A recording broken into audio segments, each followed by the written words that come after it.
Hello, this is Dr. Bryan Cox again at You and Your Spine.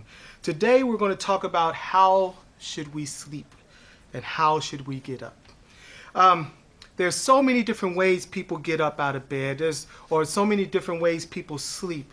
There are people that sleep on their stomach, there are people that sleep on their sides, and there are people who sleep on their back. Now, what is the best way of sleeping? Is it best to sleep on your belly, your back, or your side? Well, I'm here to tell you which ways are better and also show you ways to improve on the ways that are good. Now, we have a gentleman here. What's your name? Emmanuel. Emmanuel. How you doing, Emmanuel? Fine. Yeah. Now, Emmanuel, he told me earlier that he sleeps on his back or on his side. Okay. Now, do you use a pillow? Yeah. You do use a pillow. Yeah. Now, when you use that pillow, make sure that pillow is not too high and not too low, because what it can do is cause neck strains. Okay. Now, let's say you sleep on your back like so. Now, do you put a pillow underneath your thighs? No. No. Most people don't do that. They don't put a pillow in between their thighs. And the reason why is because they just don't know. But make sure you get a pillow. Lift your legs up. And, well, I guess you can get like a thick pillow to put it underneath your thighs or something like that. And do you notice that it's less pressure in your low back? Yeah. Yeah. You feel better, don't you? Yeah. You feel more comfortable. Yeah. The reason why he feels comfortable is because when he's like so, he has more space there. It's like a little arch in that area. But when it's bent, it takes some of that pressure or that space off of there. So you learned something today, didn't you? Yeah. It will reduce that with sissy yawaya. Okay? Alrighty. Now, when you sleep on your side, sleep on your side. Look this way or that way, either way. Okay. Now, when you sleep on your side, you make sure you have a pillow, but make sure that pillow is not too high, as I said before, or too low. Okay? It needs to be straight, so it takes some of the pressure off of the neck region. Okay? Now, this is a very key thing. There's a lot of people who have the waist pains and the hip pains, and I have a special pillow that we sell at our office, which is very good. It goes right into the knees. And you notice his thighs become more even. Do you see that? The thighs become more even. So it takes some of the pressure off of the thigh and also off of the hip and also off of the waist region. Now, do you notice a difference in the way this feels? Yeah. It feels better, doesn't it? Yeah. Okay? The reason being is because you're taking all that pressure out.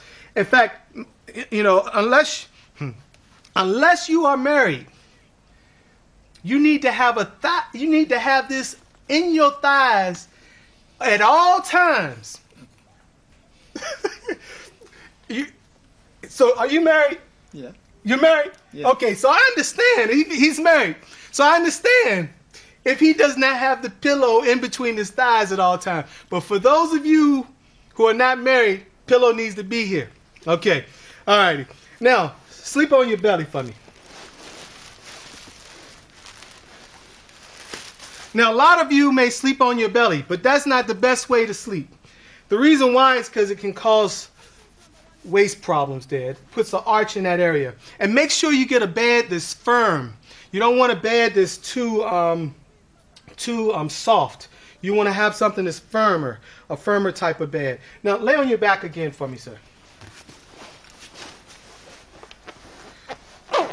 Now, get up proper. Get up for me. Okay. Now, as you saw there, that's how he got up. And that's not the best way to get up. Why is that? Because when he gets up that way, he puts a strain, do it again, puts a strain in his lower back region. So when you get up, you want to turn to your side, so downward chain, downward chain. Now bring both legs down, and push yourself up. That's the best way to get up. When you get up that way, it takes some of the pressure off of the waist region. Did you feel better when you got up that way? Yeah. Okay. It takes pressure off of the waist region. Now a lot of people, when they when they have these problems, what happens, they'll actually, when they have waist problems, they get up properly a lot of times. But when they don't have waist problems, that's when they get up improperly. So it's very good that he got up that way. Another way, let's say you're lying on your belly. Okay? You just push yourself up like you're doing a press up. Like so. And then go back. And that's another good way of getting up when you're lying face down on your spine like that. That's the best way to get up. Now, sometimes people, let's say they're at the gym or they're on the floor and they're lying on their back like so. Now, you can sometimes roll yourself up. You can sometimes roll yourself because it's kind of awkward to be on the floor and doing so. But don't. It's not good on your back. Okay? So next time, we'll be glad to see you at You and Your Spine. And remember, make sure you tell all your friends about GTV and You and Your Spine. So you have a wonderful and blessed day.